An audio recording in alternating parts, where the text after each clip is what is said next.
Halo, selamat pagi pendengar Warta Pagi.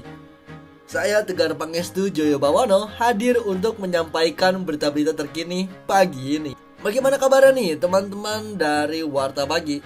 Semoga selalu sehat dan juga selamat menjalani aktivitas ya teman-teman ya. Sambil menjalani aktivitas, izin saya Tegar Pangestu Joyo Bawono ingin menyampaikan beberapa berita terkini untuk pagi ini. Untuk berita pertama yaitu ada program bantuan sosial diperluas ke daerah terpencil. Pemerintah Indonesia mengumumkan perluasan program bantuan sosial ke daerah-daerah terpencil di Indonesia. Menteri Sosial Tri Risma hari ini menyatakan bahwa upaya ini dilakukan untuk memastikan bahwa seluruh warga negara, terutama yang berada di daerah dengan akses terbatas, dapat menerima bantuan yang dibutuhkan. Program ini meliputi distribusi sembako, bantuan tunai, dan layanan kesehatan gratis. Dalam pidatonya, Menteri Sosial menekankan pentingnya kerjasama antara pemerintah pusat dan daerah dalam memastikan program ini berjalan lancar dan tepat sasaran. Bisa diambil kesimpulan kalau misalnya bantuan sosial di Indonesia ini masih belum merata ke daerah-daerah terpencil yang akhirnya dilaksanakanlah bantuan sosial ke daerah-daerah terpencil yang harus merata dan juga bisa bekerja sama antara pemerintah pusat dan daerah. Berita yang kedua yaitu ada Indonesia siap jadi tuan rumah Asian Games 2025. Indonesia resmi ditunjuk sebagai tuan rumah Asian Games 2025. Persiapan untuk ajang olahraga terbesar di Asia Tenggara ini telah dimulai dengan pembangunan dan renovasi berbagai fasilitas olahraga di beberapa kota besar. Menteri Pemuda dan Olahraga Zainuddin Amali mengungkapkan bahwa Indonesia akan menampilkan yang terbaik dalam penyelenggaraan ini, baik dari segi infrastruktur maupun pelaksanaan acara.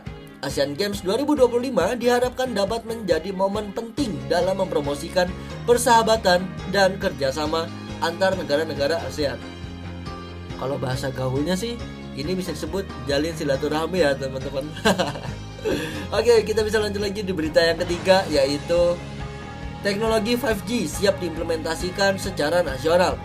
Indonesia siap mengimplementasikan teknologi jaringan 5G secara nasional pada akhir tahun 2024. Kementerian Komunikasi dan Informatika telah menyelesaikan uji coba di beberapa kota besar dan siap untuk meluncurkan layanan 5G secara komersil. Menteri Komunikasi dan Informatika Johnny G. Plate menyatakan bahwa implementasi 5G akan memberikan dorongan signifikan dan menyatakan bahwa implementasi 5G akan memberikan dorongan signifikan bagi berbagai sektor termasuk industri, kesehatan, dan pendidikan.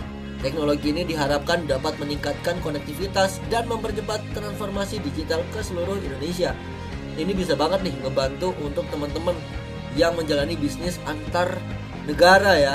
Misalnya nih jualan di beberapa website internasional atau mungkin jualan juga masih di tingkat negara, tingkat Indonesia ya, masih tingkat lokal, itu bisa kebantu banget dengan adanya layanan 5G karena itu menjadi sebuah konektivitas baik itu daerah ke daerah atau negara ke negara ataupun provinsi ke provinsi. Jadi bisa antar daerah atau antar provinsi bisa banget ya, karena itu ngebantu banget. Demikian Warta Pagi kali ini. Terima kasih telah bergabung bersama kami. Saya Tegar Pangestu Joyo Bawono dan tim Warta Pagi mengucapkan selamat beraktivitas. Sampai jumpa di berita berikutnya. Bye-bye.